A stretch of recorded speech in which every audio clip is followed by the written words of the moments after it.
Well, it's not very often that I have someone on the podcast who has so much on the go. I'm at a loss for where to start.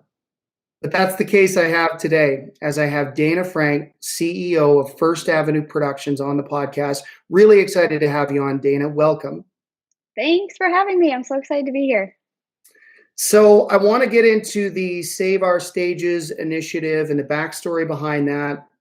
I want to talk a little bit about the competition you guys have faced when things were normal, especially from Live Nation. I want to talk about shows returning in 2021 and what you see in terms of potentiality for that. But in order to give our listeners a little bit of context, I want to get into your origin story, understand the origins of First Avenue, obviously the legendary, iconic club, First Avenue Productions, and then your rise to CEO of that organization. So if you don't mind, let's just start there. Excellent. I've been watching a lot of Marvel movies with my kids, so I'm all about origin stories these days. So First Avenue was founded in 1970, kind of in the era of the Bill Graham and kind of the rise of music as an industry. It was founded by a guy named Alan Fingerhut, who was the heir to the Fingerhut catalog fortune. So he inherited a lot of money at 25 years old, I think, and there was an abandoned Greyhound station in downtown Minneapolis, and was like, "Let's do a rock club." So he converted this Greyhound station to a music venue called Uncle Sam's, and opened April 3rd, 1970, with Joe Cocker. And it ran for about a year and a half or so before running into financial problems. It was then taken over by a disco tech company out of Kansas City called American Entertainment, I believe. And they ran it as a disco until around 1979 when they ran into financial problems. And then it was taken over by the manager at the time, a guy named Steve McClellan, and the bar manager named Jack Myers. And they operated it as an independent, kind of back to the roots as a music venue. They called it Sam's because they couldn't afford a new sign. So they're like, if we just take down the Uncle, then we have another venue called Sam's, because the Uncle Sam's trademark was owned by the company out of Kansas City. So they started operating it as Sam's, and kind of that's kind of the origin story of First Avenue as we know it today. Kind of rock mainstay, independent, really authentic, true to the music, etc. And so Steve McClellan started booking all of the cool favorite bands and bring them to town that, he thought that folks should know about, like the Ramones and Blondie and Pat Benatar and New Wave. And then, lo and behold, in the early 80s comes this local phenom from South Minneapolis named Prince Rogers Nelson that just kind of catapulted First Avenue into the national conversation. He started playing shows there. At the time, Minneapolis was really segregated into black clubs and white clubs, and First Avenue was one of the first clubs in Minneapolis to say all people are welcome here. We don't care what your skin color is, we don't care, gender, sexual orientation. Everyone has a safe space here. And so really started mixing audiences and mixing artists. And so Prince really felt at home in the main room and started going there to test out new material. He would go into the DJ booth, give the DJ a record of a track he was working on, and kind of watch from above how people dance to it and how they move to it. And then, of course, he shot Purple Rain there in 1984. And that just became, I think, when First Avenue started getting national tourists and people coming. And at the time the staff there was like, how do we keep running a rock club with all this tourist attention? And so it wasn't necessarily a universal good thing for the people on the ground of the club themselves. But there was also, at the time, this amazing Minneapolis rock scene, punk scene, with Husker Du and the Replacements and Cows, and then the grunge scene coming out with Babes in Toyland and Soul Asylum, and just the kind of if you're from Minneapolis, those bands that you just know every word by heart. So yeah, so that was through the 90s, 2000s. It went through a bankruptcy.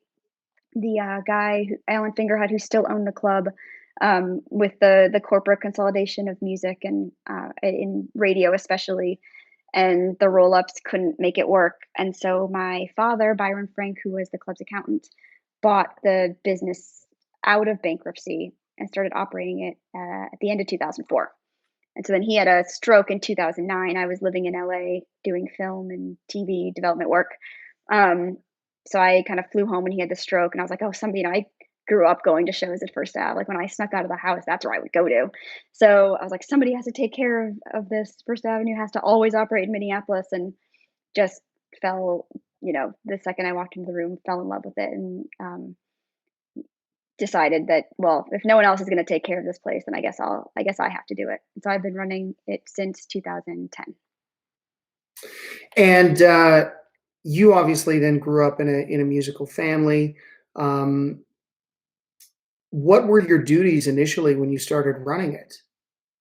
Yeah, so I didn't grow up, my dad was the club's accountant, but he wasn't the owner. So I didn't grow up as like the daughter of a rock club owner. I mean, certainly not the way like my kids are growing up, right? Where I'm looking out the window and it's like snowing in Minneapolis, so we'll probably go to the club after school for them to run around and get some energy out, right? Like that's definitely not how I grew up. But I started in 2009 and first learning the financial systems, and I didn't know what EBITDA I didn't know what a P&L was. Like just I was in the arts and I was in movie development, so learning everything to taking accounting 101 and learning all that stuff. And then when I started like on the ground in 2010, I worked every shift. I worked the door, I worked bartenders, I track night managers, I do the inventory, I do the ordering, and I kind of did the kind of round robin to get a really quick education on nightclub operations 101. But you've always had a vision to expand that business beyond just First Avenue itself, and you guys have done that extremely effectively in that area. Tell us a little bit about how you made the decision at some point to just start expanding the business, taking over other venues, and lending your services both in terms of management and booking, and to some degree even ownership. What was the impetus for that? Yeah, so I learned a whole lot about kind of security and um, through the bankruptcy of First Avenue 2004. And so the backstory to that is my dad put together the investment group that bought the property in 2000. And so basically the current landlord came to Alan and was like, I don't want to own this building anymore. You can buy it, and if you don't buy it, I'm going to sell it to somebody else. And so my dad, as the business manager, kind of secured the financing that allowed them to own the property.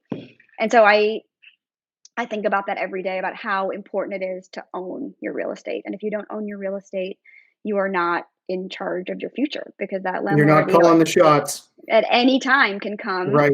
and sell it from right out from under you. And especially as a venue, like our spaces are so unique. You can't open a venue anywhere. You need clear span, you need high ceilings, you need to be, close to transit. Like there are a lot of requirements that make it incredibly difficult. So if you lose that physical space, it feels like you lost like your heart and soul.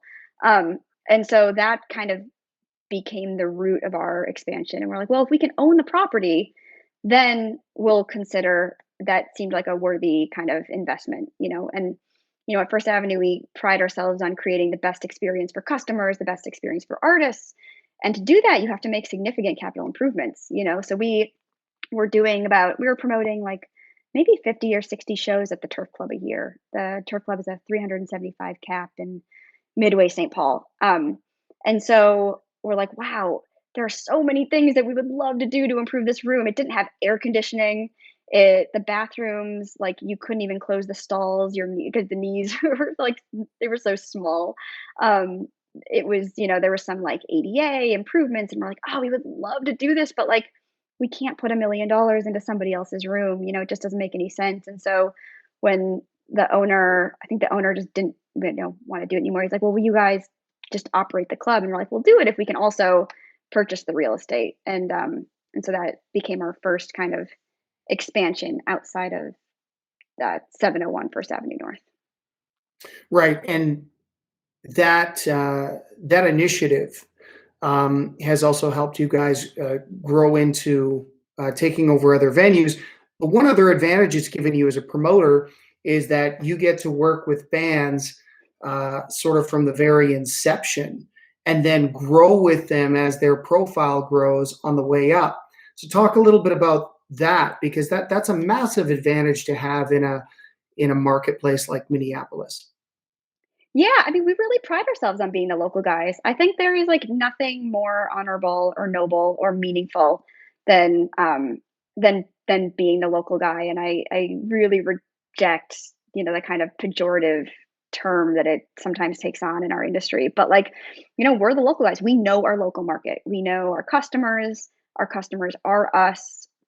We know the uh, we our kids play softball with the kids at the radio stations, and you just have like such a different sense of understanding when you live and work and breathe in the local A market. different level of community entrenchment.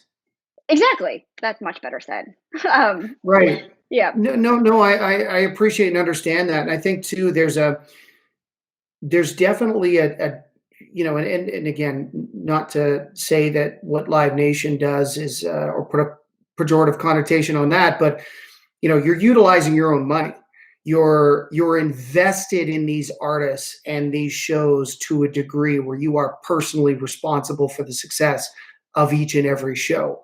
And there's a different level of accountability and obligation than if you are the club buyer for 17 clubs in the Southwest United States, and you're not using your own money and it's public money or shareholder money, whatever it is, right?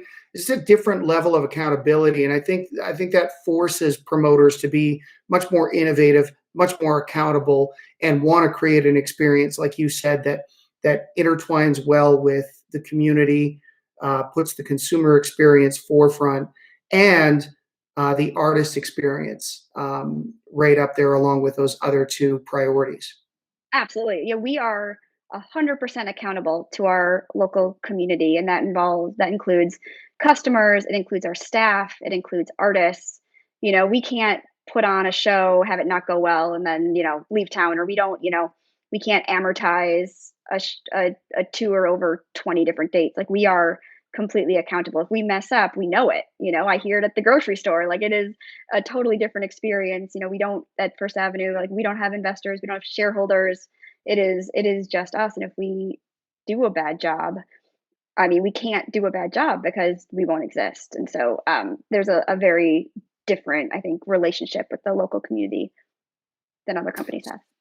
So one of the other things you've taken on, thanks to all your ambition, which is admirable, is to be the president of the National Independent Venue Association, and that became critical as you developed the initiative for, along with the other members of that organization, of course, and that association, I should say, the Save Our Stages, the $15 billion bill, which was just passed by Congress as part of the stimulus package in the United States. Tell us a little bit about how all of that came to be, because I think that's just such a hot button topic right now. And your association may have single handedly saved independent venues in the United States with this bill. So tell us a little bit about that. And you're welcome to do some humble bragging anytime along through that explanation process as well, because you deserve it. I will always humble brag about NIVA and all of the amazing people behind that organization who have been working, 18 hours a day since March 13th to bring this bill and this organization and make it a reality. Like um, that is what I will always brag about because they are the most unbelievable people. At a time when our industry really could have fractured. It could have been every company out there for themselves trying to pick up market share, trying to, pick off employees, etc. Like we chose to all gather and unite and say, either all of us are going to survive or none of us are. And that's the stance we take as an industry. And that is, one of the proudest moments in my career is seeing that happen and having like even the smallest part in bringing that idea kind of into the ecosystem. So NIVA formed out of the Independent Venue Week town halls. All credit in the world to Moose and the Marauder Group for bringing us all together and really being that driving, uniting force. And we formed as an organization early April, I became really passionate about the federal legislation. So I became the advocacy committee co-chair, and the by virtue of advocacy being kind of the driving force of NIVA, I became the board president. And so we started working with a lobbyist, and really the origin was looking around at the CARES Act that was passed in late March, and seeing this legislation that had kind of carve outs and some text written for other industries like the restaurants and the hotels. And I was like, wait, who's protecting us? Like, so I called some of the other kind of promoters that I thought might have a federal lobbyist. No one had anyone. And that's when I started the panic. I was like, wait, there is literally no one in DC who is protecting us at this point. And like it became pretty apparent to me and the other NIVA board members early, like how bad and how extended this crisis was going to be. And so we're Yeah, like, you didn't oh, have a megaphone in DC, so you needed to find one. we didn't even have a mini phone. I mean, there was nothing, Yeah. right? So I called Audrey Fix Schaefer, my friend from IMP in the 930 Club.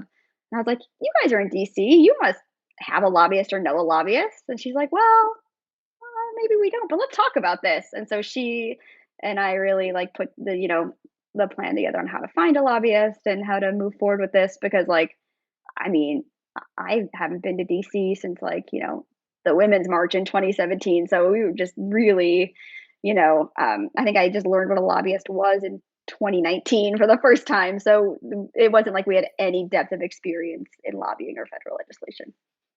How But receptive were the officials when you started the movement? you know, they were actually really like they were really interested, and they really cared. And I'm talking, so we operated as like a pretty traditional grassroots structure in NIVA. I put together like a precinct captain system where we had local people on the ground, because just like I wouldn't, go into another market and tell people how to promote their shows. I was like, I'm not going to go in and tell you how to lobby your politician. Like, your local market, like, what your politician cares about. You go and form the coalition and talk to the people you think you need to make a persuasive argument. So there was very little like top down. We always made sure to have the same end the call with the same ask, right? It was always like, here's my story, here's what I'm about, here's the other people that care, but I need you to sign this letter. I need you to co-sponsor this legislation. So that's kind of how we organized. And it was like obviously exceptionally successful, right? Because we got, not only did we get some protection, we got, a bill written for us, and we got that bill. We had 59 co-sponsors at the end of it, and we got it passed, which was just unbelievable. Unbelievable. Amy Klobuchar, My hero. yeah, a former Democratic candidate to well, for the presidency at one point, but seemed to be really a champion for this and fought for it. Correct? Absolutely. I was driving force behind making this legislation happen. Well, congratulations on it. I mean, it's critical for the industry. Revenues are down 98% to 100% for most independent venues. How have you guys been coping? I mean, now that you've got a little bit of breathing room, what have you guys been doing to adapt and cope in the meantime? So at First Avenue, right? Or NIVA. Right. Yes. Um, Sorry, at First Avenue. Yes. yeah, I'll never forget when NIVA did our first survey, and we're like, okay, let's just take the temperature on how bad is it out there? Like, how prepared are, I think we had 600 members or so at the time. Like, how prepared are people to weather the storm?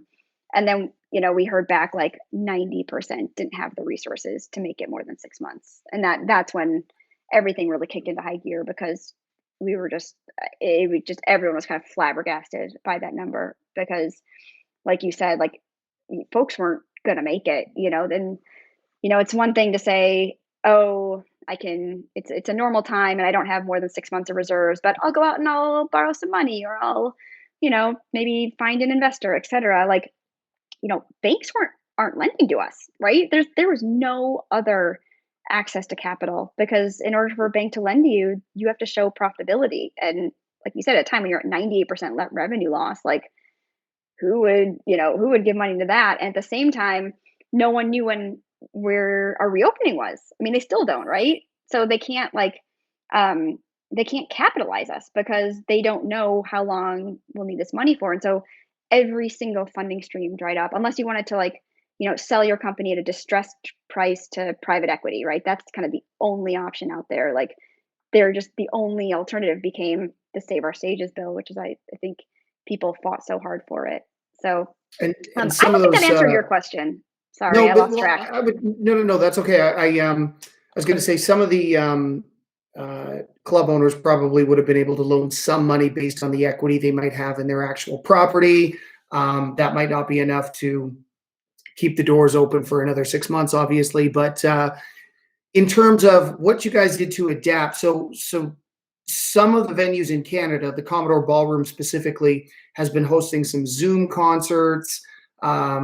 Where they set up the stage. They've got great production. Did you guys get into that at all?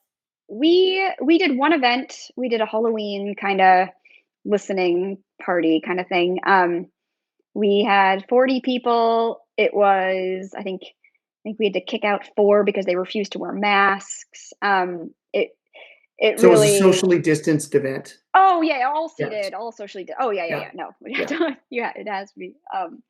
And at the end of the day, we're like, okay, we'll try it. We'll see if it's if we break even, fine, to kind of keep community and give people hope and light. But at the end of the day, we're like, we're not sure if this is kind of if this is something we should be investing in right now. So we're doing some live streaming. We have Charlie Parr on Sunday night doing a Sunday night residency. We opened up tickets. The state just said I think we can have 50 people in the room. So I think we're doing 40 tickets or so for this Sunday night. We'll see how it goes. We're really cautious. We're not going to do something if we can't do it the right way. We really focused on selling merch. We, I mean, anything that you could kind of put our logo on that kind of made sense that we thought people would appreciate. We sold rollers and grinders. We did puzzles. We did a cribbage board and cards, and I think we're going to come out with like a homewares line, like vases and shower curtains, and we did some cool collaborations. We did a Vans shoe. We did a collaboration with a local, one of my favorite photographers, a local artist named Alex Soth, who had this really awesome photo from outside First Avenue from the late 90s. And so we're trying to stay innovative. Our newsletter, we really centered that around community needs and sharing information and community healing. We have like a mutual aid map.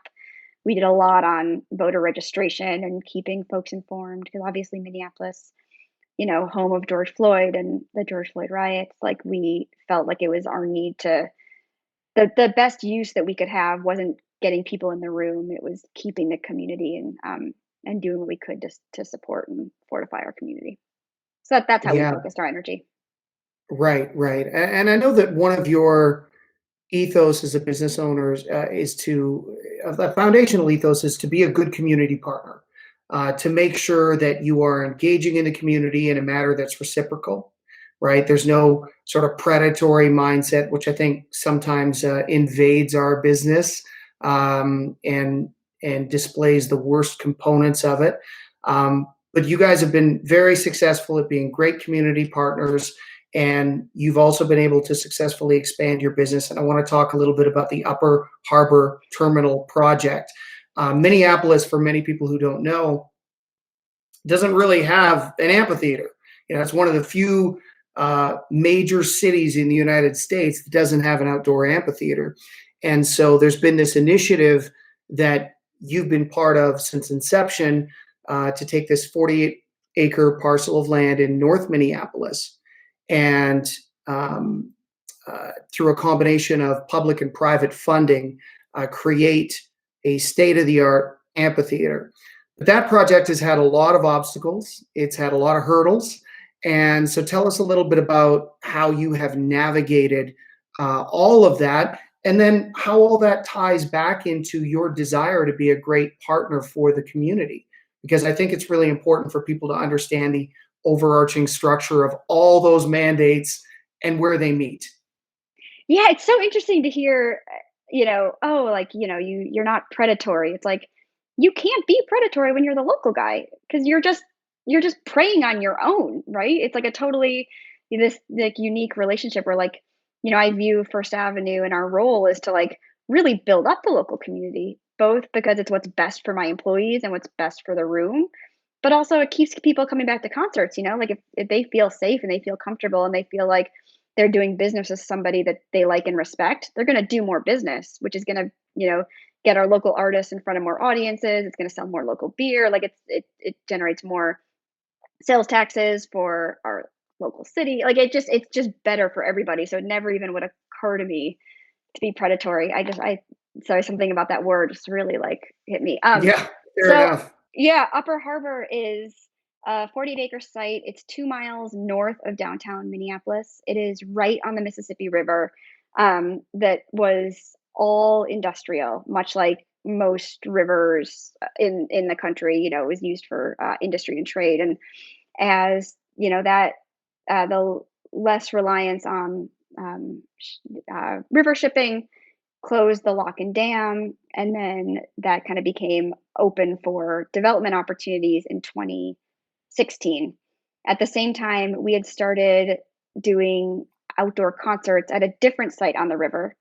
Um, that was a process. It took me about 3 years to get permission through neighborhood councils and city councils, and just building the trust and trying to let people know, like, oh, if we do this concert, like, we're not just gonna like walk away and leave town the next day. We sent our staff out and we cleaned up the garbage, and you know it was a very, again, another reciprocal relationship between promoter and neighborhood. So we did a couple outdoor concerts, and everybody was just so over the moon excited about how they went. It was like, we should do this all the time. It's like, yeah, we should. We're the only city where you can't do this all summer. So that, yeah, there's this perception that, like, because we're cold, that's why we don't have an amphitheater, but it's actually the exact opposite, because when it's nice out, everybody wants to be outside. They have So an amphitheater in Toronto, so you should there you definitely have go. one in Minneapolis. There you go. So we responded. So the city put out a request for qualifications in 2016. We responded with a local development company because 48 acres, obviously, there's a lot more to the development than just an amphitheater. So some mixed use, some affordable housing, a public park component. And so we were the only people that responded to the RFQ. And so we were given the exclusive rights contract at the early 2017.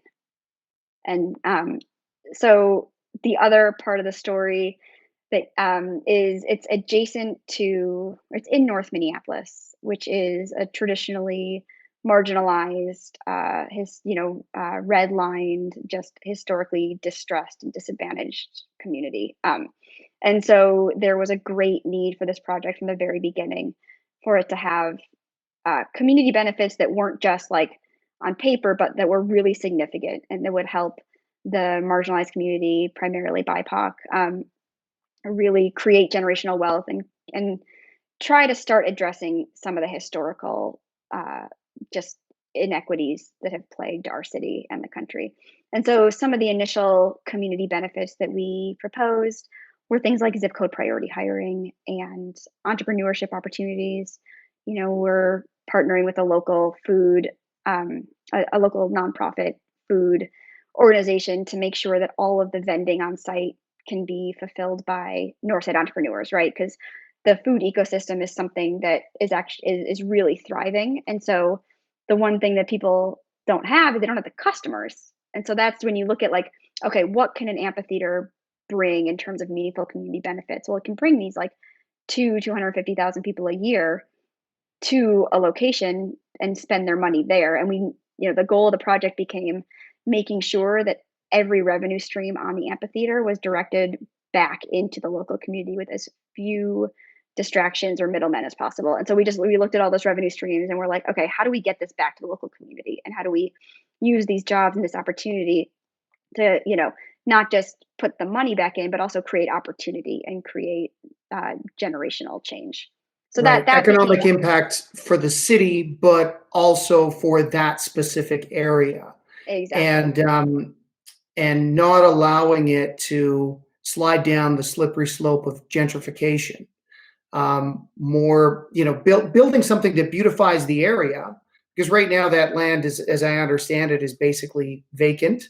There's not much there. So something that beautifies the area, but also um, will not compromise the individuals who are living there. And I know how important social justice is to you. So it's great to hear all these initiatives.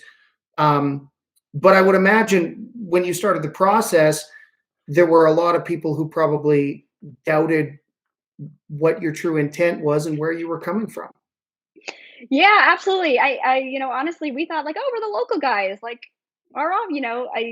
in all of the meetings, I'm like, our office is like a mile that way. If you don't like what I'm doing, you know where I am 17 hours a day. Like, again, like this whole idea, like, I can't, there's no running and hiding. Like, we're going to do the best we can because this is our community too. And very quickly learning that, North Minneapolis was an ecosystem and a community unto itself. So, um, finding the right partners that can give people confidence became the utmost importance. And, really memorializing some of these benefits because understanding, we're not a developer, right? We're a promoter and rock club owner. And so I didn't have that knowledge or understanding that people came into North Minneapolis all the time and promised a whole lot and didn't deliver on it. So, So, how did you find the right partner who could share your vision for what you wanted to develop? Because I think you just brought up a great point. It's like, hey, we're going to run this amphitheater. We're going to keep it full of great shows, and those shows are going to contribute to the economic impact of the immediate area. But how do you find someone who buys into the vision of we also need a park? Maybe there's a rec center component. There's affordable housing. In a world where commerce is king, how did you find someone who shared those sensibilities with you? you know, my the question I asked is, are you willing to do a community benefits agreement? Because that was something that I heard from community.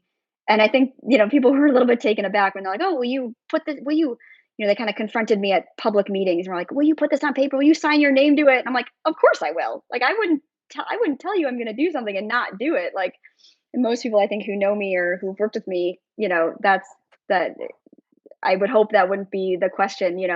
And so a lot of times community managers are like, "Oh, you will? Okay, I can get with that." So, of utmost importance to me was finding a partner who would also write those down and put their name to it and not try to sell a false bill of goods. And then we found a local, a north side developer of color to also come in and really be a full partner on the project and hiring an owner's rep. So somebody to represent and kind of do a little bit more of the on the ground that is a person of color, local north side, who really can manage and guarantee the minority hiring and meeting those goals and meeting and exceeding those goals on the project as well. Right. So obviously that was a major priority for you from day one. It was absolutely a priority, and I think all the steps taken since then were to really show the community and show the neighborhood that it wasn't just like uh, an unfulfilled priority, that it really was like how we were going to proceed on the project because the community has to put a lot of trust, right? They have to really believe in the project, and the city council has to approve before we actually implement the program. And so, you know, they have to believe you're going to do what you say you're going to do. And we've gotten to a really, a good level of trust. I think I feel really good about the plan that is in front of city council, with this project. Like, you never know. I say it's always 50-50. And everyone's like, do you think it's going to happen? I'm like, I don't know. We'll see. I hope so. It's a really good project. I think it could really be the start of creating some really meaningful change and some uh, curing some historic ills. And I'm sure you have empathy and understand why communities of that nature might have skepticism, right? A And million and I percent. think I think there is a real demarcation between doing good and feeling like you're doing good, right? And I think we see that all the time in our world where it's like, somebody wants to almost capitalize off an opportunity to make themselves look good whether or not they actually do good in the community ends up being another issue altogether. But from everything you've explained and the research I've done, it's been a paramount priority for you. Is like, no, no, no. We want to change this community and influence it and affect it for the better, and add to the value of it while making sure that we are not displacing the residents of that area by driving up real estate prices and all of the pitfalls of gentrification. So that's very laudable. I am 100% results focused, right? To me, like, I am not an academic. I am not a theoretical person. Like, this isn't like, oh, let's think like, ideally, how would we do this? To me, it's like, okay, are we putting money into marginalized communities' pockets? Are we helping more kids stay in school? Are we like, where in 10 years are people going to say my life is better because of this? Like, that's what matters to me, not like pretty words on paper. I'll never, the beginning of NIVA, people started calling me like, congratulations on what you've done. You've got to, like, every single one of them, I was like, you can congratulate me when your business is saved. Until then, like, it's all just theoretical. So Right. nothing I do is ever just an exercise. It's all about, like, end of the day results. Is the world a better place because of XYZ? You got to have a vision, but then you got to take action, and that action has to be effective and meaningful. Otherwise, you're right. It it actually does nothing except make it look like you put forth a good effort, and your follow through has been impeccable so far. So, what's standing in between uh, this amphitheater as a plan on paper and it actually coming to fruition and breaking ground and construction starting? Yeah, so there's city council approval, and of we got approval for the concept plan, which included the amphitheater. We got state bonding in the fall for 12.5 million, and now we need the city council to approve the coordinated plan, which is a little bit more in depth as to, like, the height of the buildings and what the affordability matrix is, and um, just a little bit more details. And then there'll be just the AUAR process for things like traffic mitigation and environmental mitigation. Then I have to fundraise, which should be awesome. 20 So million in private money. You have to match the ideally, public money, correct? I have to Right. match it, and every dollar we raise is going to make a better project for the neighborhood. So um, the more we can raise, the more good we can do. That's so. But I don't want to raise money until we actually have an approved project, because I would never take somebody's money for a project that can't happen. So waiting Right. for the council approval on that, and then I believe the public infrastructure. So the site right now, like, it doesn't have roads, it doesn't have water, like, it's all heavy industry and all has to be kind of created. So we're hoping we can, if all goes well, kind of break ground on the amphitheater themselves in 2023 and open 2024. Has the pandemic played a part in delaying the process? No, it actually didn't. The city and the community group that was hired to kind of lead community engagement did an unbelievable job in turn converting the community meetings into online experiences, and really keeping the work going. It was really impressive. The other great thing that will come out of this is it is going to substantiate your place as a major player for arena level and amphitheater level acts in Minneapolis, um, which will give you a bit of a leg up on probably your top competitor, certainly my top competitor as an independent promoter here in Canada, Live Nation. Tell me a little bit about how you guys have so effectively entrenched yourself there, other than what we talked about at the beginning, and then the vision moving forward on continuing to be uh, the David in the Goliath battle. The David and Goliath battle, which we listen. It's an old story, and we all sort of like have the same challenge as it comes to Live Nation. It's like they're collaborators on some front, they're competitors on another. You talked about your advantages as an independent promoter in the beginning, but what will this do for you in terms of a feather in your cap and an advantage in the marketplace?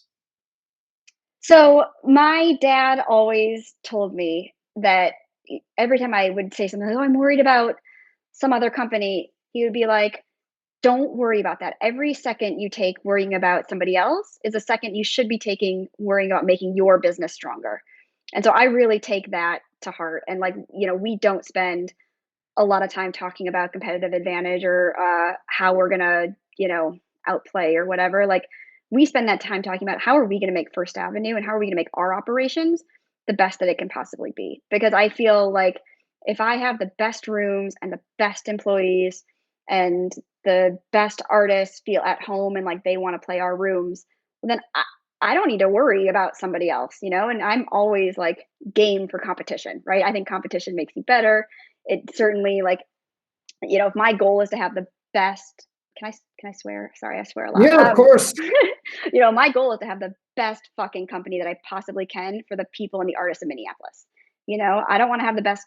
I don't want to have the best company for the people of Austin. I don't want to have the best company for Des Moines, Iowa. I want to have the best fucking company for Minneapolis, Minnesota to serve this community. And if I do that, I mean, then yeah, you want to compete with me, you want to come in, bring it on, because if there's no holes in my operation, like what are you going to pick on? So that's always been our attitude when it comes to corporate competitors, local competitors, anything like, I want to be the best that I can be.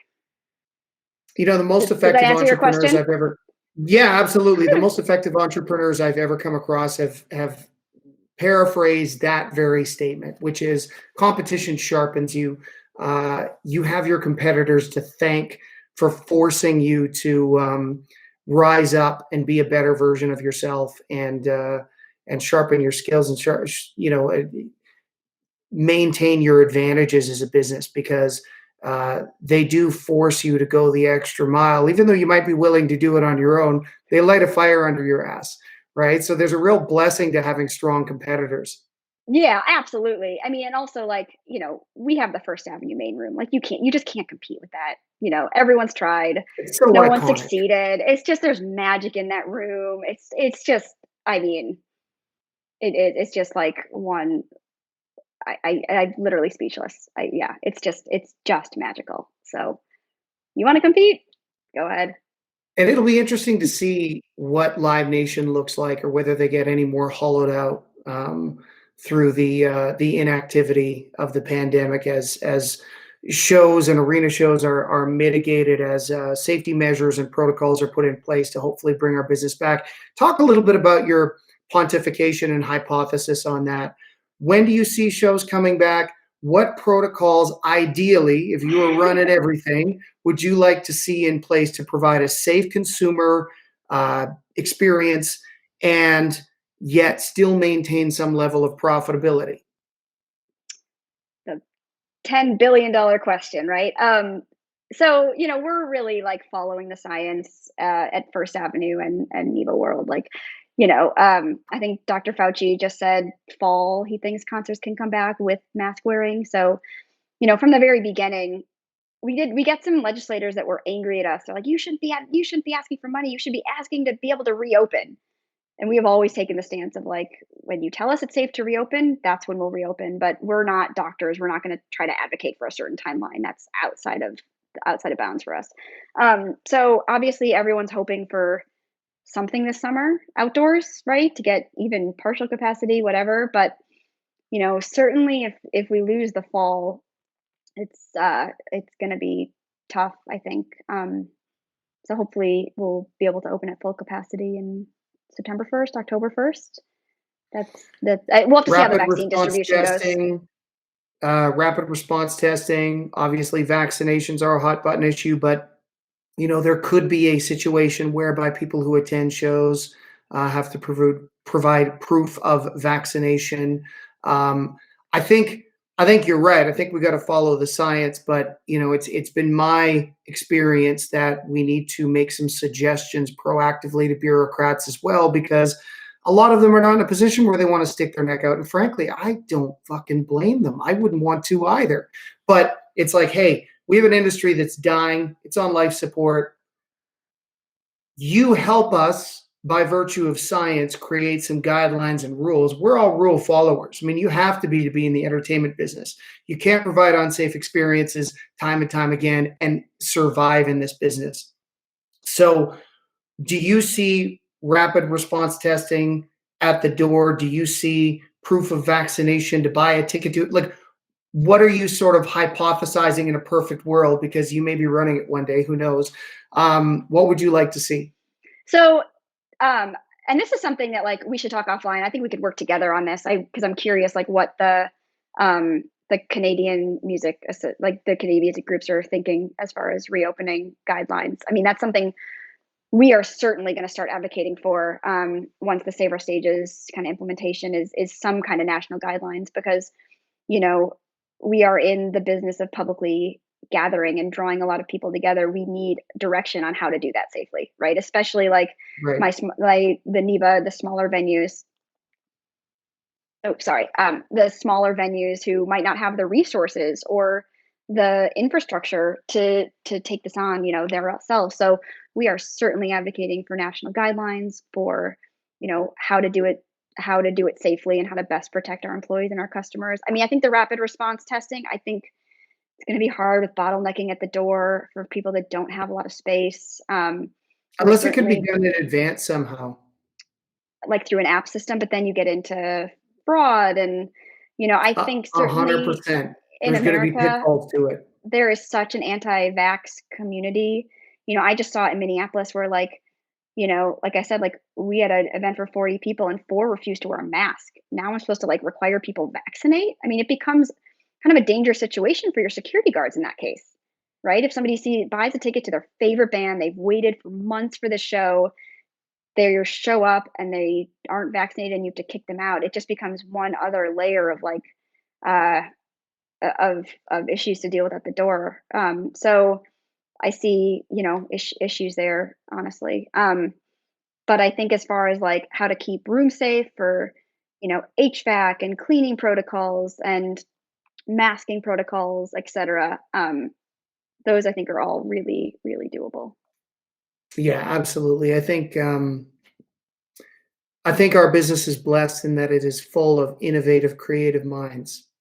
And if we can interface in real time with scientists, government officials, we can usher this back. It just has to be made a priority. And thanks to a lot of the work you've been doing, you've risen, or you've been able to rise the profile of our business to the forefront for a lot of these thought leaders to consider the fact that at some point we got to dig in and usher a pathway back in for the entertainment business. There's just no other way. So are you a fan of requiring vaccinations? Is that kind of what you're thinking?